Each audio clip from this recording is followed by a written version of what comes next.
Yorkshire Speech Therapies, and welcome back to another episode of Hop, Skip and a Jump.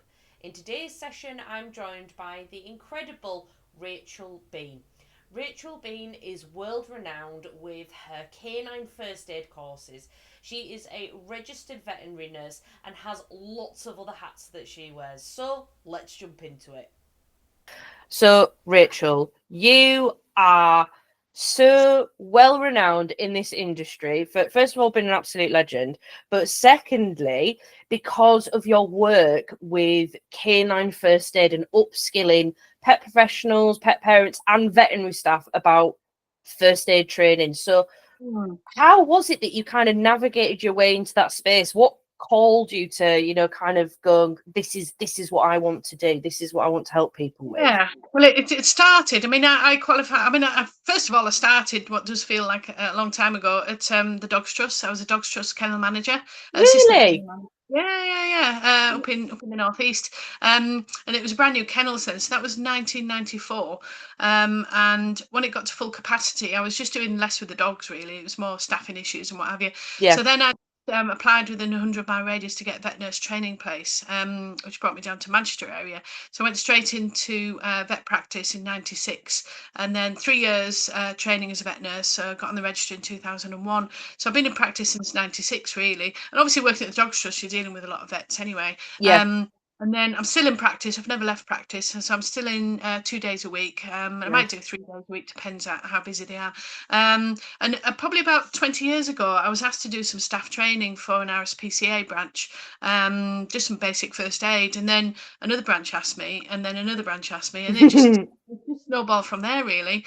From doing it like free, then to starting to charge, and then quite enjoyed it, and then it just really grew then, to a point where we are now, which working with iPet Network, managed to get the Ofqual level 3 and a level 4 actually, although I've not done many.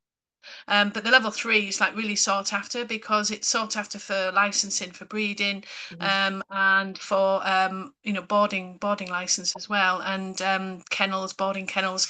So that is really busy with that, and I think that's what it needed. It needed some kind of standardization. Yeah, standardization. We know the pet industry isn't regulated generally across the board.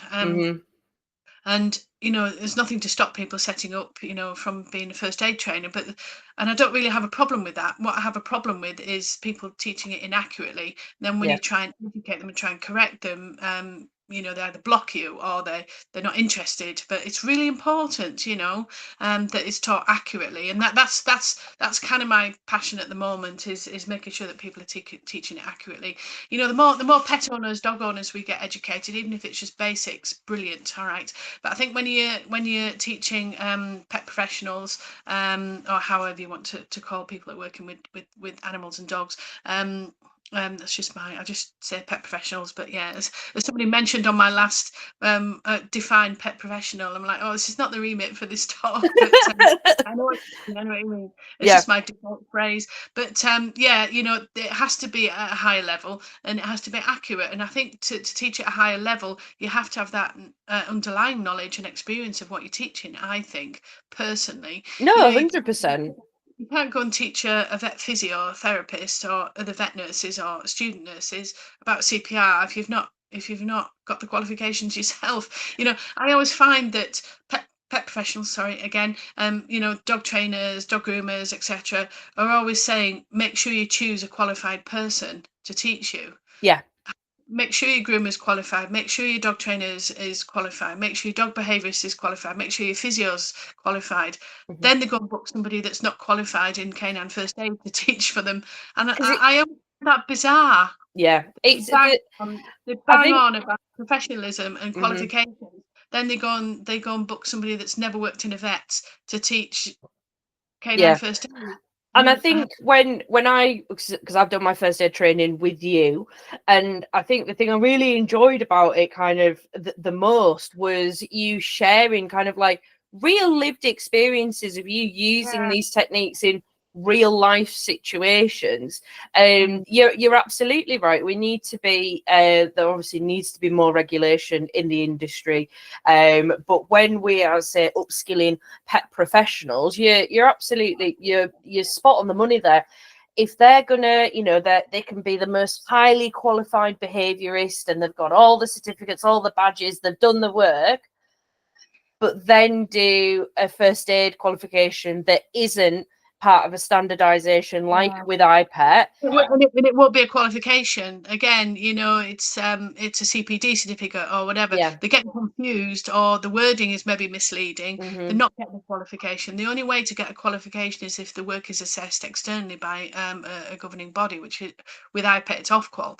That's the only way to get a qualification. Otherwise, you've just got a certificate of attendance and that's it. Yeah, 100%. And I think as well with the first aid stuff, so for me, as my title I use is a canine wellness consultant, because I do a little bit of everything, right? But I specialize in pain management. I have a duty of care and a huge responsibility to the dogs in my care, right? So I have in my clinic that huge first aid kit that I bought it off you, this huge first aid kit. And I know that because I bought that off you and your company, I know that will have everything I need, because you wouldn't stock something that was below par. Yeah. So it's about trusting in the branding as such. And I think as well, it's important to mention that your company and your branding has taken you across the world. It has. That's incredible. There's more to come. So tell people where have you been working across the world? Because this is far reaching. This is beyond the UK, because you do a lot of work traveling up and down the country, but you've also traveled internationally to teach. So tell us a bit more about that.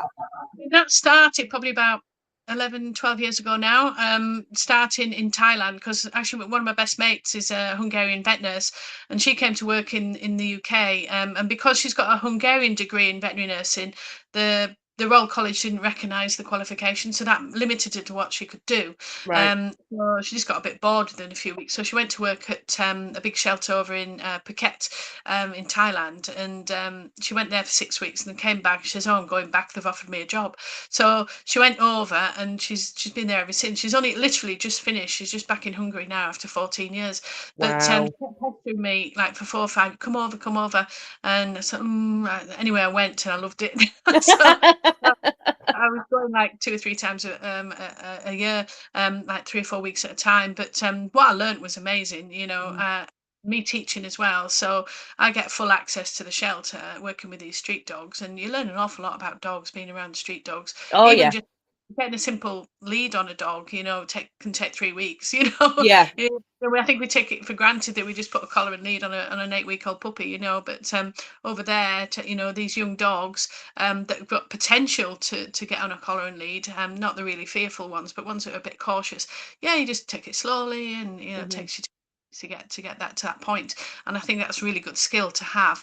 But also from the medical side, you just see things that you just don't see in this country, and then I got contacts for India. So then I did some shelter work in India. So I've been to India about 6 times, I think. Wow. And then just this year, every year we go, we have a week in Cyprus. We take a group of dog trainers over, and we sort of take them around some shelters, and we get them working with the dogs there. So I'm usually chaperone on that. So I make sure I get them on the minibus and off the minibus and take them to the right next Head count. Yeah, head count, basically. I'm that person. And then I usually finish the week by doing a course for expats and locals. So that usually pays for my trip. So that's usually how I work it. And then this year, which was another one actually, which is new for me, is I was working in China. China. So yeah, in Beijing. So I've got a friend who's Chinese actually. She's the partner of John Rogerson, who was one of my big dog training mentors. Unfortunately, passed away a couple of years back. But he booked me for Beijing, and then it was put on hold because of COVID and that kind of thing. So it was just a rebooking, really, like 4 years later. So yeah, I was teaching 20 young dog trainers from Beijing. So that is amazing, that, isn't it? Yeah. Because it's not an easy country to go to, and there's I can't believe you're going to China. I said, well, even if that just is a drop in the ocean, it might, it's a start of change, isn't it? It sends waves. It absolutely sends waves, because I'll keep talking about the standardization of education that you're delivering. That's Ofqual recognized, and it's not easy to get off-call recognition for something. Like my husband, in his previous job as a university lecturer, so he used to write degrees, and when he was at the college, he used to write qualifications for them. Like off-call's like a really big deal, and to have that badge means that, like you say, you know, the assessment is sent out, it's externally verified that actually you are suitable and qualified to carry out whatever it says on that certificate. So when you went out to Beijing, what was the were they really eager to learn from you? Was there any new scenarios that they brought to you that maybe they see that we don't in the UK? Yeah, so I think the main one was snakes. Because obviously we've only got the adder in this country, so they've got a lot, probably about 40, I think, different lethal snakes. Ooh. So I had to do a bit of research for that. But to be honest, you can't really do much anyway. So I just did a piece on that, you know, just straight to the vets, blah blah blah blah blah. And the different venom types and whatever, because there's like three different venom types. But yeah, but what we did, we spread it over 3 days because obviously it had to be translated. So I did it in PowerPoint, and each slide had to be translated. So that's why it took the time. But yeah, so I did three days of that, and then I had and I was staying with my friend Maya, and her, well, I stayed 2 nights in a hotel, and then stayed with her mum in the countryside, which was really good. So it was right near the Great Wall of China, but we couldn't go and see it because the day we'd allocated to go to the Great Wall of China, there was a cyclone coming in, and they shut everything for. Oh my days! You were not allowed to drive.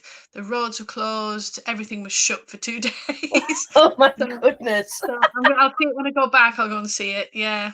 So are you going to go and do another cohort of teaching? There's a guy there who has got a dog training company in southern China, and he wants me to go and do the area down there. So excellent, well done. That's incredible. That's so incredible. What's the landscape of kind of like dog ownership? What is there like, you know, like over here we've got a lot of Labradors, we've got a lot of Spaniels, and what's the landscape like of there? Is it a lot of street dogs? Is it have they got like what breeds are popular? Yeah, the China, there doesn't seem to be many street dogs as in the same as India or Thailand. And they don't like them being called stray dogs anyway. And in India it's like village dogs or community dogs. Community dogs, nice. So they really don't like, the Indians really don't like it when you call them stray dogs, because to them they're not stray, they're community dogs. But in China, because I was only there sort of 8 or 9 days, so I didn't really see I didn't see any dogs in the city. The only dogs that I saw in the city in Beijing were pet dogs, and a lot of them were very there was lots of Shiba Inus. I was going to say, yeah, a few retrievers. But then when I was in Maya's mum's house in a village, which was in the countryside, there were some village dogs, and they were very Spitz looking. I've actually got you might have seen the pictures. I'll send you a picture of one of them. Oh yeah, because you do the most beautiful photography as well. Like you're really into your photography. I mean, you couldn't. He was friendly but standoffish. You couldn't go and touch him. And Maya said, "Oh yeah, he belongs to so and so up the road." But they're only about 7 or 8 hours drive from Mongolia border. Beijing's quite high up. Northern China, and she said these dogs sleep out, and it gets -25. So you can see by the fur, the type of dogs that they are, that they would be probably okay. Yeah. Wow. So I saw the picture of him. Yeah, he was beautiful. Oh wow! So you've also as well, you went out to Kenya. So tell us about your work in Kenya. That was fascinating to watch from afar. Yeah, so that one was a friend of mine who's a retired sniffer dog trainer, Jane Sharp. She's been volunteering out there since 2016, I think. So Action for Cheetahs is run by an American lady called Mary Witzgra. She's a lecturer at Colorado University in conservation and some of the related degrees. But yeah, she started off in Namibia working with conservation for cheetahs, and then set her own charity up. So basically, it's working with the locals. So they're trying to educate from the ground up, really. So obviously with the big cats, there's a bit of the scene. There's a bit of an enemy really, because they do take out the goats and the cattle The and livestock, yeah. the livestock, yeah. So it always used to be an eye for an eye. So if a big cat took goats, then they would go and kill that big cat. So what they're doing now is educating, and they've got the government to reimburse basically. So if they lose any stock, then the government will replace it, and that's it. Amazing! Yeah, Yeah. wow. Oh, and she employs locals as well, so they're all local tribe people at work. So the four dog handlers, they've got dogs there basically. So what the dogs are taught to do is search and track for cheetah poo, cheetah scat. So when that's found, it's collected in a sterile way and then frozen and then sent to the university. I'm guessing in Nairobi, and then the data is collected, and so they know which cheetah it is, what the diet is, what the health status is, what the reproductive status is. It's all collected for data, really. I spent a week there, just teaching them some basic dog. I mean, the dogs are looked after really well. Oh, You they're know, immaculate. Immaculate. It yeah. was, yeah. Yeah, and I just took it a little bit further for them. So we sort of brought in some teeth cleaning regimes, because they weren't really touching the teeth. All the teeth were really healthy because they're quite young dogs, but it's keeping on top of that.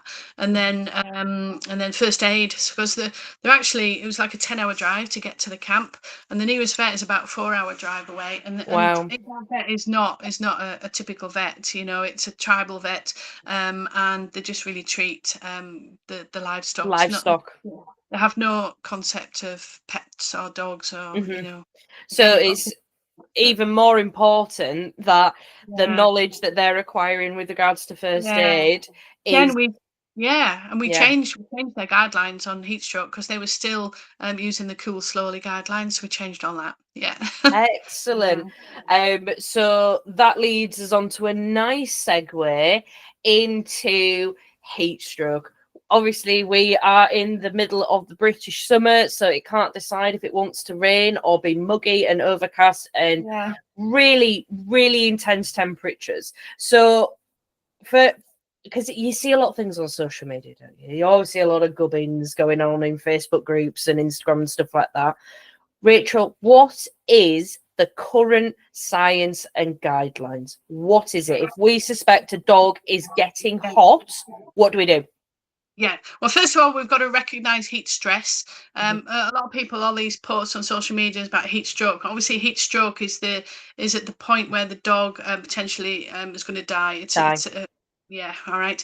So what we've got to do is recognise heat stress. So heat stress is the stage before heat stroke. So this is where the dog is panting. The dog that you might see just out on a field on a slightly warm day, and it's chasing a ball, and it's Yeah.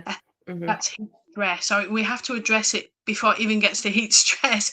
Is Dr. Dave, with the tongue, if yeah, it does, if it's out to the side, is that like, is there yeah, any kind of and science I guess, behind the tongue yeah, I guess position? that they're going to be the size and shape of dog, isn't it? You're more likely to get that if you've got a bigger dog or something like mastiff size or something like that. But yeah, basically the tongue comes out further if it's struggling, but also it spatulates as well. So what it does, it goes like a big spoon shape. So it's increasing surface area, so it can cool quicker. But sometimes the body heats up faster than the tongue can, and the panting can cool the body, and that's when you get the issues. So it's all about recognizing it before it gets to that point, because it can happen very quickly from heat stress into heat stroke. So the current guidelines are now, and these guidelines have been trying to get to the forefront since 2018. It's only when the studies were revisited in 2022 that the stats still showed that these new guidelines were not getting across. So there's a big thing. That's why it all started 2 years ago, 3 years ago now, hitting social media, where people were like, "What's this? What's this? It's wrong. It's wrong." So we're slowly getting there. There's still a lot of resistance, which is human nature. You know, things have been like that for years, so it's difficult then to think about it like that, which is, it's Mhm. opposite to what we think. So basically, the two strap lines are, the first one is wet to then vet. So Mhm. if you suspect that the dog is struggling or is potentially going into heat stroke or is in heat stress even, you need to wet the dog and then get to the vets, because Mhm. when they revisited the stats in 2022, it said that 24% of dogs were arriving at the vets dry. All right. So cooling, wetting the dog, getting the dog in the cart with the AC on, as cool as it'll go, as blowing as it'll go, is the best chance, because you're starting the cooling process on the way to the vets. Mhm. If you're not as close to the vets, then the strapline is rapid cooling saves lives. So you need to get the dog in a body of water, immerse, not submerge, immerse the dog into a body of water, whether it be a horse trough or a river or something like that, and then wait till the panting calms down, and then transfer to the vet again Okay. in a cool car with AC on, etc. So, and the water could be as cool as you've got. I mean, probably on a warm day, you're not going to find an ice cold river, are you? An ice cold Mhm. hot bath. Mhm. This thing about ice cold water, people say, "Oh, wet your dog, but don't just use tepid water. Don't use cold water." There's posters still going out now. It is incorrect.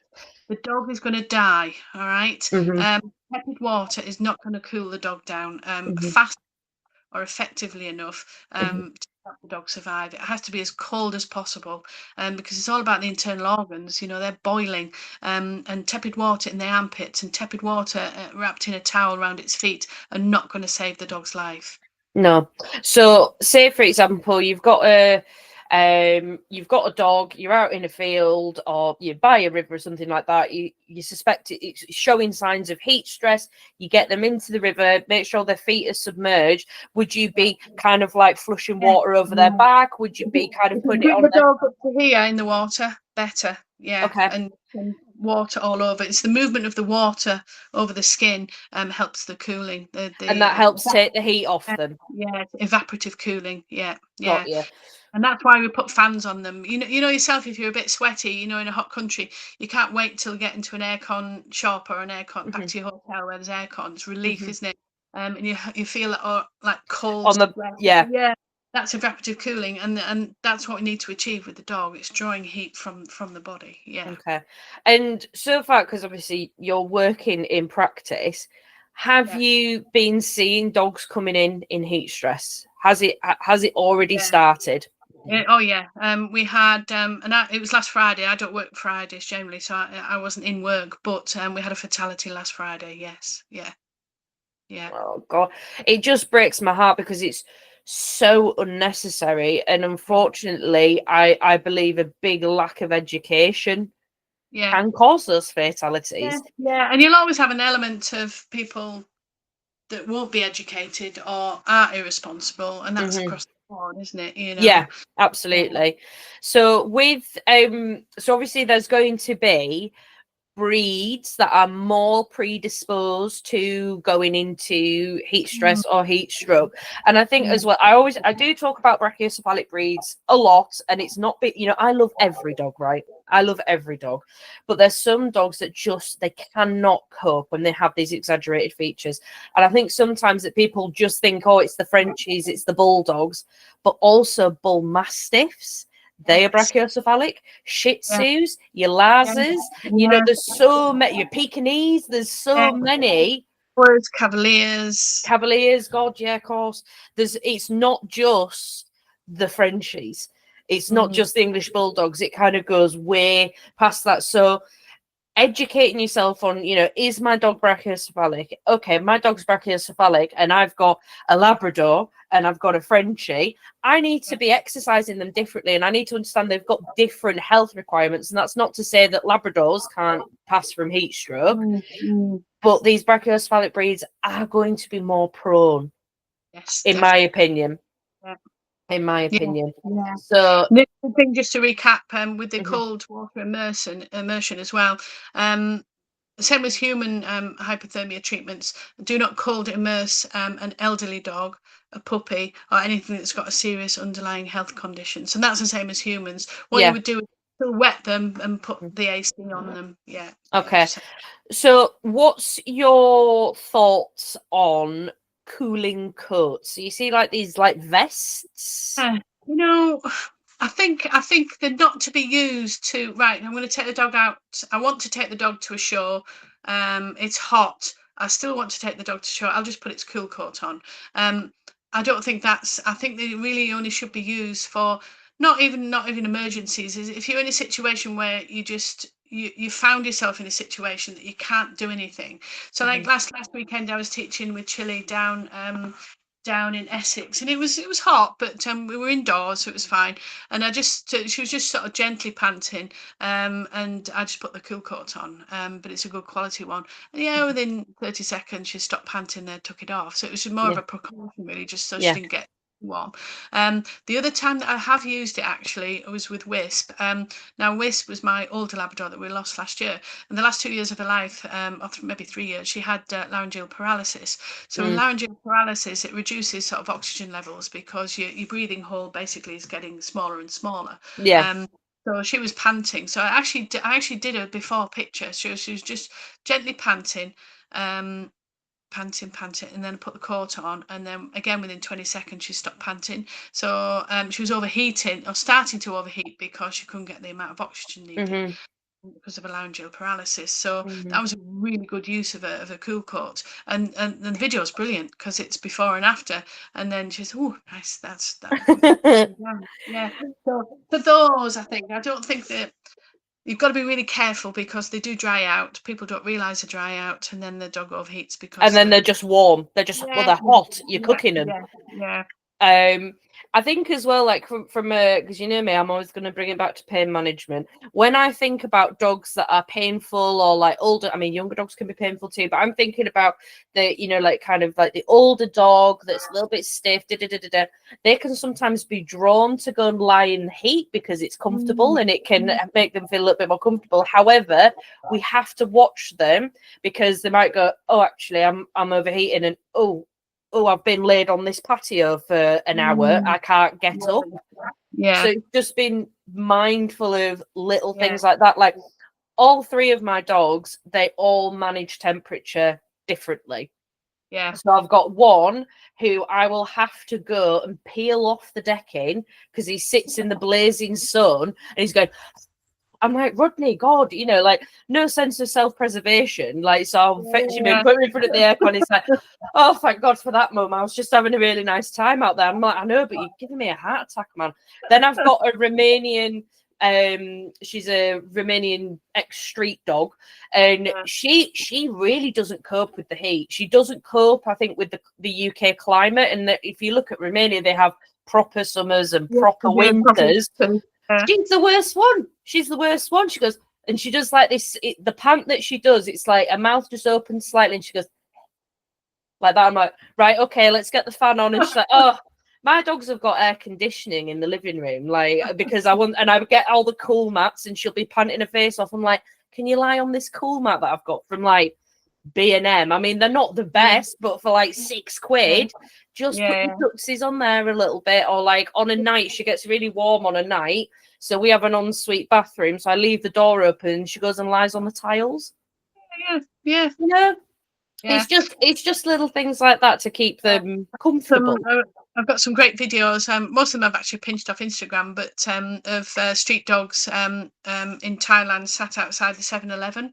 The bing bong. We call it the bing bong shop, because every time we go in, every time the door opens, it's basically a little corner supermarket, like the Co-op. And every time the door opens, it goes bing bong. So we call it the bing bong shops, the 7-Eleven. But the street dogs sit right in the doorway because every time the AC. Oh, they are clever, aren't they?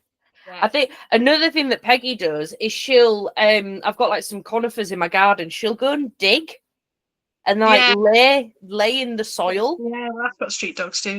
Yeah. It's just I'm like, you have got like, she's got better ideas of self-preservation compared to the cockapoo cross that was born with a silver spoon in his mouth. He's like, Mummy, can you put the AC on, please? I've been on the decking too long. I'm like, oh, Rodney, have a day off. So there you have it, folks. A super insightful session. not only just about Rachel Bean's career, but also some really interesting kind of takeaway facts on the latest research regarding heat stroke. If you have enjoyed this session, please make sure to like, share and subscribe. Make sure you follow Rachel on her socials. That's Rachel Bean and Rachel Bean Canine First Aid on Facebook. For now, lots of love to you and your dogs. Take care, bye.